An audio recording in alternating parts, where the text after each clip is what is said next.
इन दिनों लोग जो फार्मर का काम है, किसानों का काम छोड़कर लोग बड़े-बड़े कंपनी में, बड़े-बड़े शहरों में जाके काम करते हैं।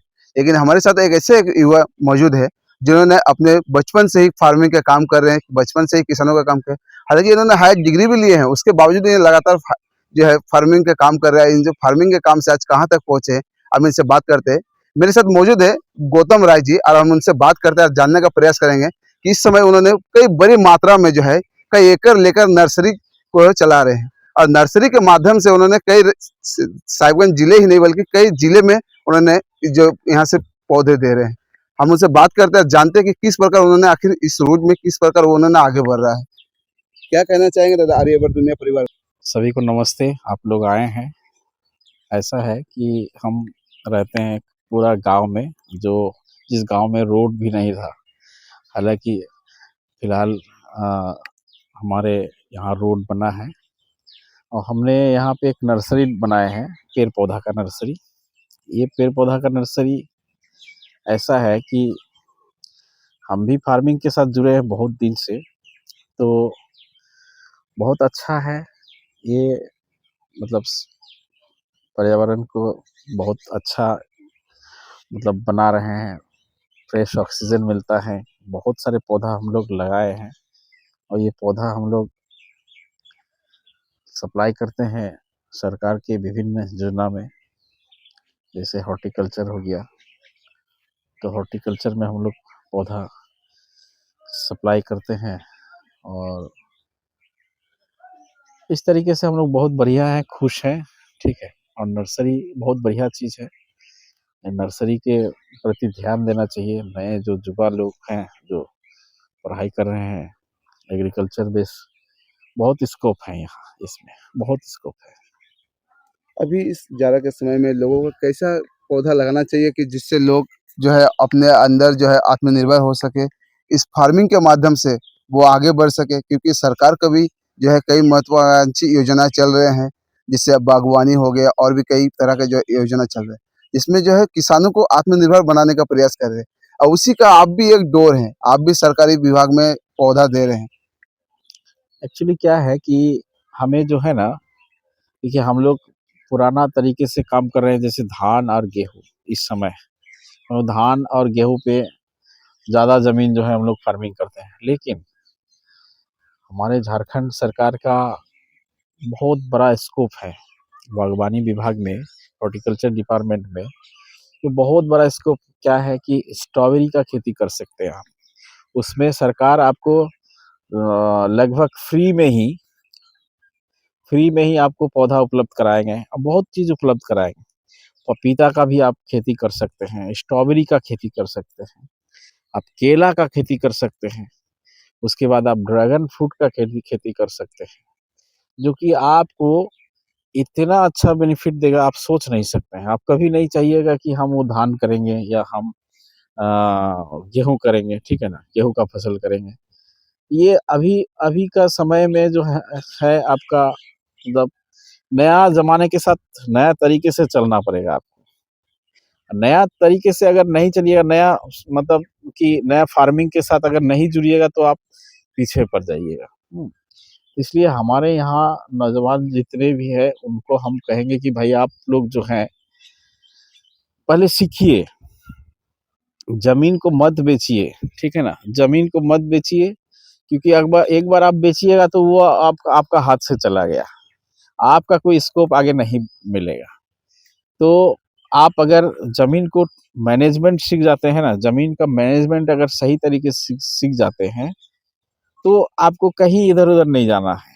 आप उस गाँव में रह कर के सारे सुविधा आपको मिल जाएगा और आप उसको आगे बढ़ा सकते हैं। इसमें देश का भी बहुत भलाई होगा। उपजाऊ सब्जी जो है लोगों को प्रत्येक दिन ज़रूरत पड़ता है और उस सब्जी का आपका इस क्षेत्र में माने सब्जी बहल एरिया आप कह सकते हैं।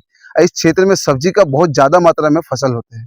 लेकिन आपने सब्जी को छोड़कर आपने ये जो है पेड़-पौधे से ज़्यादा लगाव जोड़ लिया है। क्या? आखिर ऐसा क्या आपने देख लिया? दरअसल क्या है कि हमने देखे यहाँ पे टमाटर जिस समय बनता है तो उस समय टमाटर ₹1 ₹2 किलो हो जाता है, ठीक है? और गोभी, यहाँ बहुत गोभी उगता है। गोभी जब ज़्यादा उगता है तो उस समय भी आपका वो ₹1 ₹2 ₹3 ₹4 में पीस मिलता है। तो उसमें जो है कभी मान लीजिए 100 किसान अगर फार्मिंग किया तो उसमें हो सकता है कि 5-10 किसान का ही बेनिफिट ज़्यादा हुआ और 90 किसान जो है वो नुकसान ही हो गया उनका, ठीक है। तो इसलिए हम सोचे कि थोड़ा-सा अलग सोचेंगे। अब बाबूजी का भी मेरा इसके साथ जुड़ाव था, तो हमने इसको बाबूजी के साथ जुड़ मिल करके और आगे बढ़ाने का प्रयास किए। तो हम देखें कि नहीं भाई बहुत बढ़िया चीज़ है, ये बहुत ही बढ़िया चीज़ है। आप लोग जो है देखिए नर्सरी का भी काम कर सकते हैं।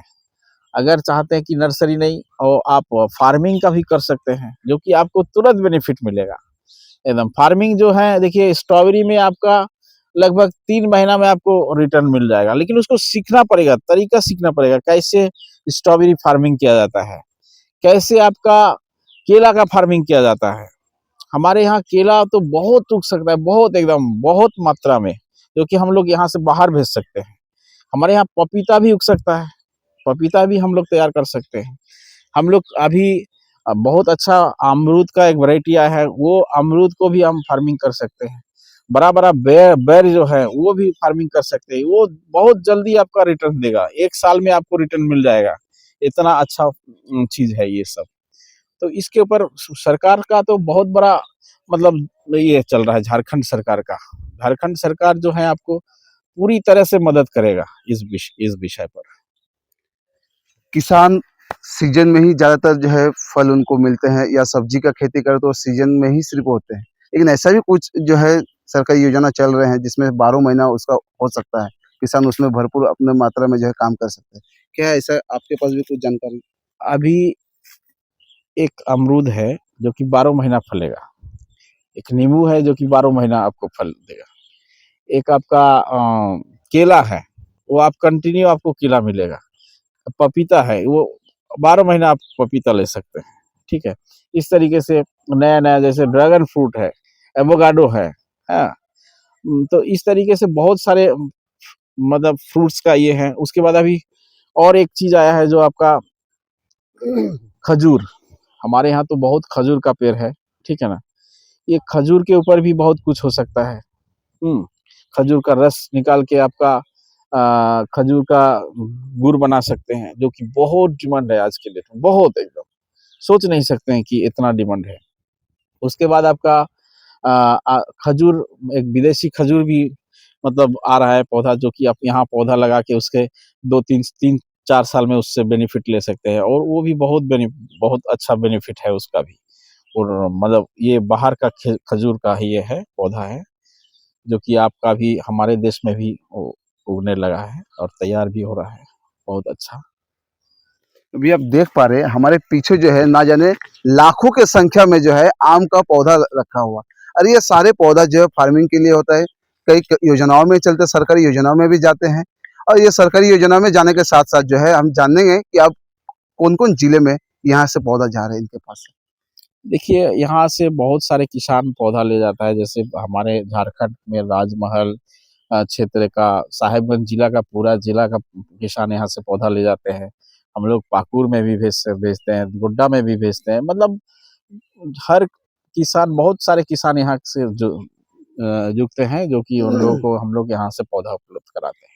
और एक बात अब सभी हमारे देशवासियों से यही प्रार्थना है कि हमारे प्रधानमंत्री जी, हमारे माननीय मुख्यमंत्री जी सभी चाह रहे हैं कि पेड़-पौधा ज़्यादा से ज़्यादा लगे। तो ऐसा है कि हम जहाँ भी जाते हैं, पर्यावरण को नुकसान ही होता है। कुछ भी जैसे मोटरसाइकिल से इधर से उधर जाते हैं, ट्रक बस से इधर से उधर जाते हैं, तो हम लोग पर्यावरण का नुकसान ही करते हैं। अगर हम लोग एक पौधा लगा देते हैं, हमारे माननीय प्रधानमंत्री जी जो एक स्कीम चला रहे हैं कि हर माँ के नाम एक पौधा, तो ऐसा एक पौधा अगर लगाइएगा ना, तो आप पर्यावरण को जो है, जो नुकसान पहुँचाते हैं, उससे आप मुक्त हो जाइएगा, उससे आप फ्री हो जाइएगा और पर्यावरण भी बहुत अच्छा रहेगा। धन्यवाद। आपने सुना इन्होंने बताया कि आप पौधे के साथ-साथ जो है आप पर्यावरण को भी जो है प्रदूषण से आप जो है दूषित करें। आप स्वस्थ वातावरण में आप जीने का भी जो है संकल्प ले रहे हैं। आइए हम आगे भी जानने का प्रयास करेंगे और भी अन्य खबरों के साथ।